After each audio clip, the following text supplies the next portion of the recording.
What were we talking about right before? Oh, the Kate Winslet news. She's gonna be in Hunt for.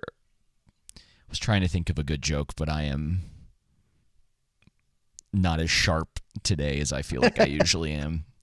Dude, we just know that it's just not going to be good. I hate to say it, but and the main tell about that isn't even the things that we mentioned before in the past when discussing the lead ups to different TV shows and movies coming out. Yeah. And I hope it is a really good movie. I'd rather it be a great movie. However, with Viggo Mortensen stating that he would only come back for the movie or any future movies and or TV shows if the script was really good, with him not coming back to play Aragorn, that lets you know that this probably is not going to be a good movie. And also at the same time, when it was announced that Peter Jackson, the original crew, was coming back, everyone got excited.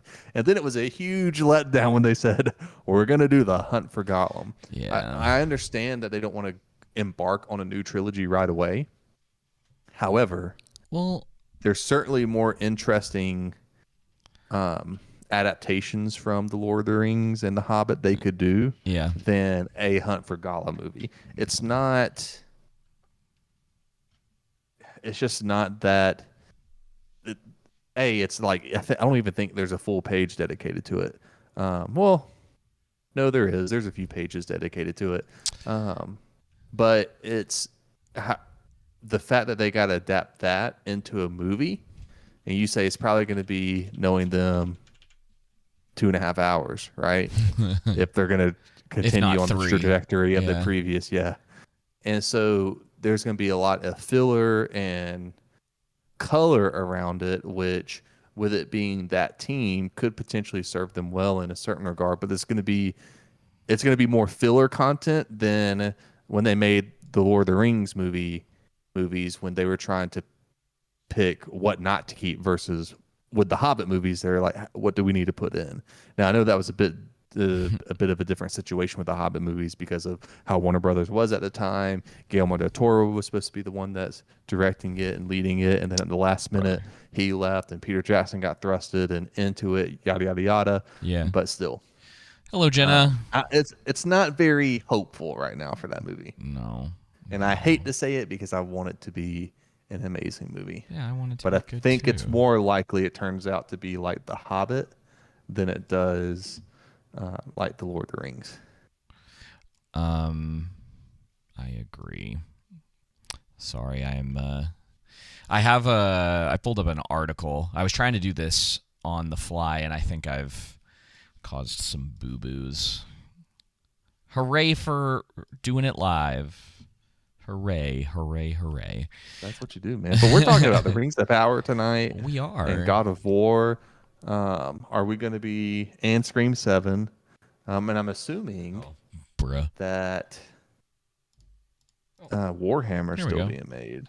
It is. I can look something up about it. There's a lot going on.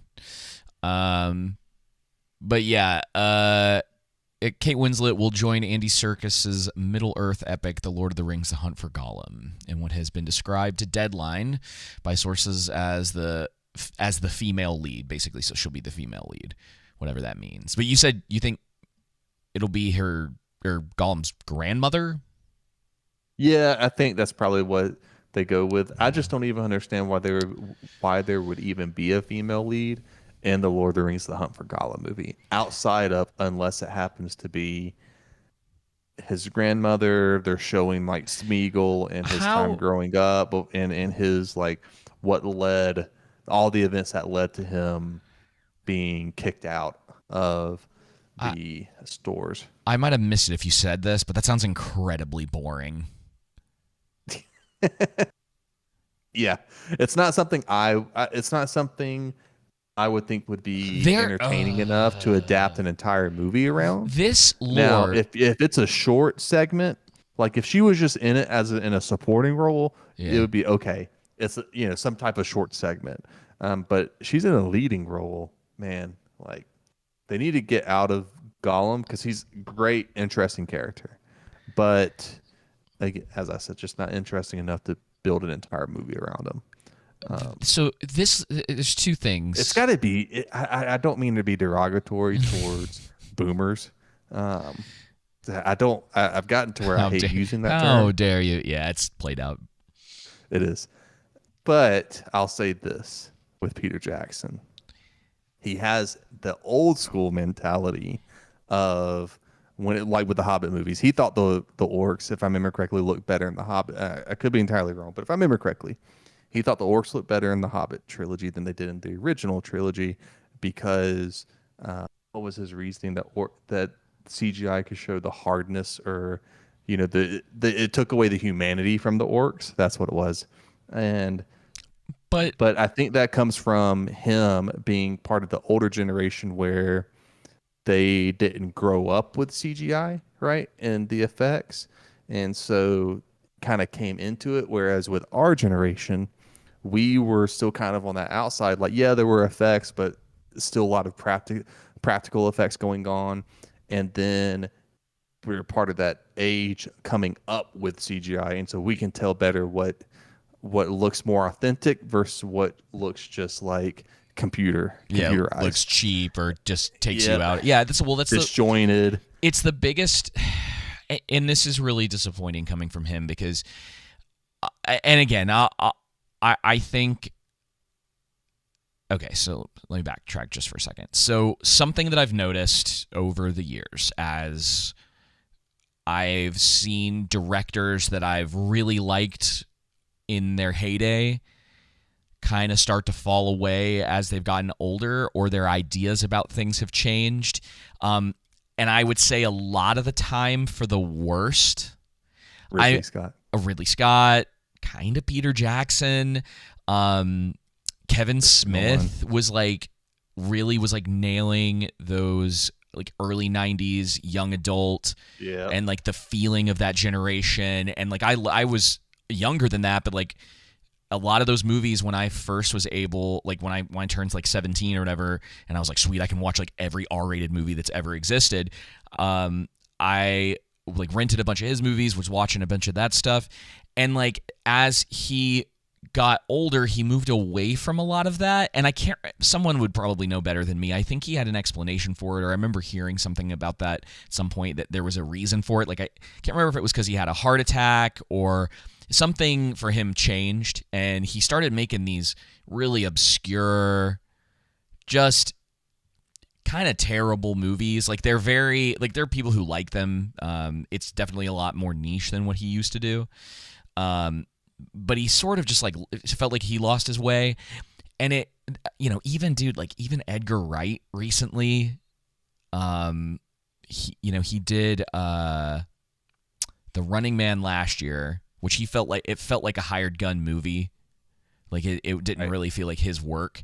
And then it was more in line with his work, but he did Last Night in Soho before that, and I didn't like that either. And it's one, that. Dude. One. I remember you not liking that movie. Yeah, it's just one of those things where you're watching something from somebody you really like, and you just go, "Uh-oh." It's disappointing. You're like, this is man. Yeah. I mean, nobody's gonna hit perfectly, but no. But there's a pattern. There's trends. This is what the Gollum. The connection I'm making is making the Gollum movie seems like an old school type mentality of, hey, this movie was really popular 20, 25 years ago, still is popular. Everybody loves Gollum. Even though this video game about Gollum massively failed, let's make a movie about him because we'll be able to sell the Lord of the Rings name. And here's the thing, it may still do well at the box office. It might. I Maybe. mean, I think that first trailer comes out, that'll be the, but let's just say because of test. The name Peter Jackson and everything that it does well. And also at the same time, Andy Serkis doesn't have the best filmography, which doesn't mean everything. If he's been dedicated and working on this specific movie and script for a long time, it could still be really good, right? Peter Jackson was kind of no name. We are leading into the Lord of the Rings, but it was a passion project for him. Well, and you and I are more than capable, and we've said this many times, that we will tell you if we trash this and then go see it at the end of next year and it's amazing, we're not going to be like, no, it was terrible. Like, we'll tell you that we liked it. Like, it's we're not going to stick so hard to our guns that we aren't able to objectively look at something like that and be like, no, actually it was good, or well, it was all right. House of the Dragon is that was we were definitely worried about that for sure. Let's see. So there's a couple things that I because you had mentioned this a little earlier, but one of the things I think is really funny about them deciding to pick this is that, like, you know way more about this lore than I do. Like, I have so much more reading that I have to do I have to find the time to read. Right. But you know a lot more about this than I do, and I have like some connection to it because I've dabbled in some like lore videos out of curiosity or just been like interested in things here and there. But there were two things that I was thinking about. One, it's weird that they pick this when you have stories about a evil guy with a gigantic spider, and then it's like you can have these incredible, like, this high fantasy stuff going on that you could like still be very like respectful of Tolkien's work and create something out of that. So that's one thing. The other thing is that this article says that Elijah Wood is coming back as Frodo Baggins. Like, it's Viggo's not coming back, but yet Frodo and Ian McKellen is Serkis, so obviously.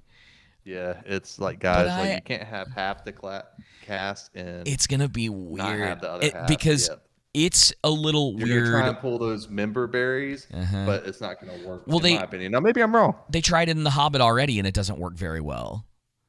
Nope. And it's jarring Viggo because didn't come back for that either. Yeah, and it's jarring because you see Frodo, and he's like 10 years older than he was in the original trilogy, but he's supposed to be. It's like right before Fellowship when he's like talking, right? When he's talking to Bilbo in the first Hobbit movie. Yes. Yeah. I don't know. It is right before the Fellowship. Right before that journey begins. But what it is that people can't move away from nostalgia. They're mining. They can't just move forward. They're just continually to mine the past and live in the past.